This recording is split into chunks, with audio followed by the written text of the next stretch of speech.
शुरू में कार से जा रहे एक लड़की को देखते हैं जिसका नाम कोरल होता है और फिर एक आदमी को देखते हैं जिसका नाम रोमियो होता है। कोरल उसी के क्लब में वेश्या का काम करती है। उस दिन क्लब शौक की वजह से बंद था क्योंकि रोमियो की पत्नी मर गई थी, इसीलिए। कुछ ही देर में क्लब में रोमियो आता है और सब लड़कियों को बोलता है जल्दी तैयार हो जाओ, काम शुरू करते हैं। कोरल रोमियो के पास आती है। रोमियो उसे बताता है मेरी बीवी को ये सब पसंद नहीं है, ये क्लब थोड़ा भी पसंद नहीं था उसे। और रोमियो कोरल को बोलती है मैं आज बहुत दुखी हूँ, आज मुझे खुश कर दो। तो कोरल मना कर देती है और रोमियो उसके साथ ज़बरदस्ती करना चाहता है, लेकिन उतने में वहाँ पर एक लड़की आती है जिसका नाम जीना होता है। उस पर रोमियो का उधार था तो वही चुकाने आई, इसीलिए ये लड़की यहाँ पे वेश्या का काम करती है। रोमियो को बोलता है ये लो तुम्हारा उधार और मुझे यहाँ से जाने दो। तो रोमियो उसका अधिक ब्याज जोड़ देता है और बोलता है ये सब चुका दो और तब फिर यहाँ से जा पाओगी तुम। जीना उसे बोलता है मुझे ठीक नहीं लग रहा है, मैं बीमार हूँ, मुझे कुछ दिन छुट्टी चाहिए। पर रोमियो मना करता है। जीना बोलती है मैं छुट्टी पर जाऊँगी, तुम मुझे छुट्टी दो या चाहे ना दो। रोमियो इस बात से बहुत गुस्सा हो जाता है और उसे बोलता है साली गांडी, सारी उधार चुकाओ तब यहाँ से जा पाओगी।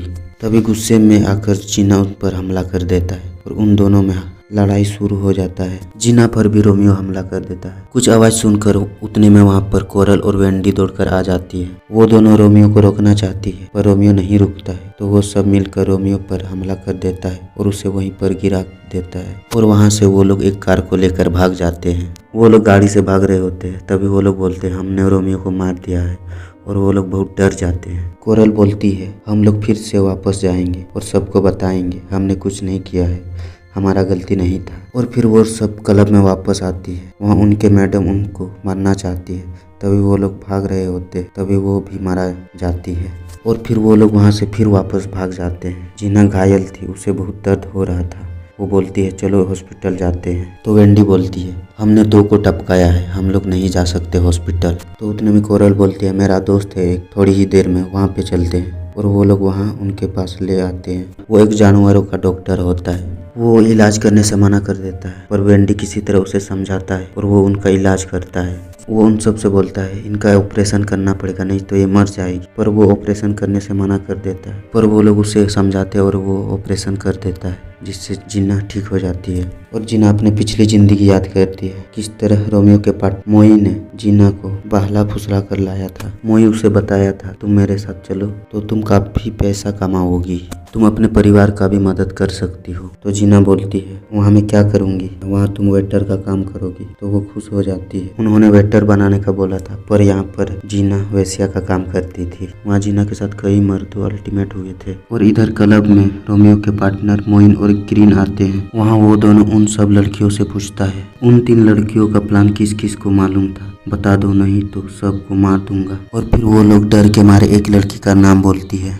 और उन सब लड़कियों को अपने कमरे में जाने के लिए बोलता है, एक को छोड़कर। और फिर ये तीनों रहने के लिए अलग जगह देखते हैं। तो उतने में एक ऑफिस दिखाई देता है। अगला दिन संडे था तो वो लोग वहीं पर रुकने का फैसला करते हैं। और फिर वो लोग वहाँ का दरवाज़ा तोड़कर अंदर घुस जाते हैं और सो जाते हैं। और फिर इधर उन लोगों ने जिस लड़की का नाम लिया था उसे अपने कमरे में लाकर वो दोनों उसका टॉर्चर कर रहे होते हैं और फिर उसे मार देते हैं। और फिर इधर कोरल उन दोनों को छोड़कर निकल जाती है गाड़ी साफ करने के लिए। तभी वहाँ पे रोमियो का कॉल आता है। उसे बोलती है मैं अब तक मरा नहीं हूँ, तुम लोगों के वजह से पैरालाइज हो गया हूँ, मैं तुम लोगों को ढूंढ कर तुम लोगों को क्लब में नंगा नचाऊंगा। और फिर इस बात को सुनकर कोरल बहुत डर जाती है और फोन कट कर देती है और वापस उन दोनों के पास आती है। जीना अपने माँ को कॉल करके बताती है तुम दोनों खतरे में हो।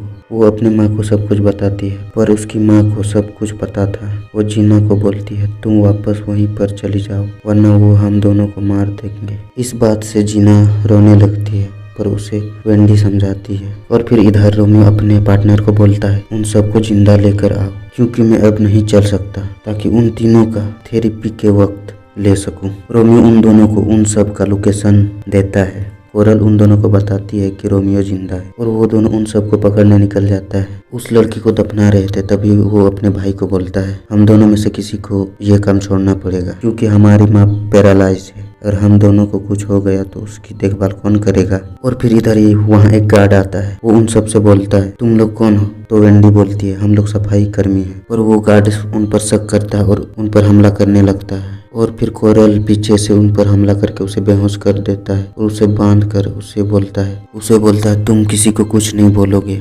और फिर वो सब वहाँ से निकल जाते हैं और फिर उन सबको एक बस मिल जाता है और सब कोई उसमें चढ़ जाता है। लेकिन वो दोनों उन लोगों के लोकेशन देखकर उस बस का पीछा करने लगते हैं और ये एपिसोड यहीं पे समाप्त होता है।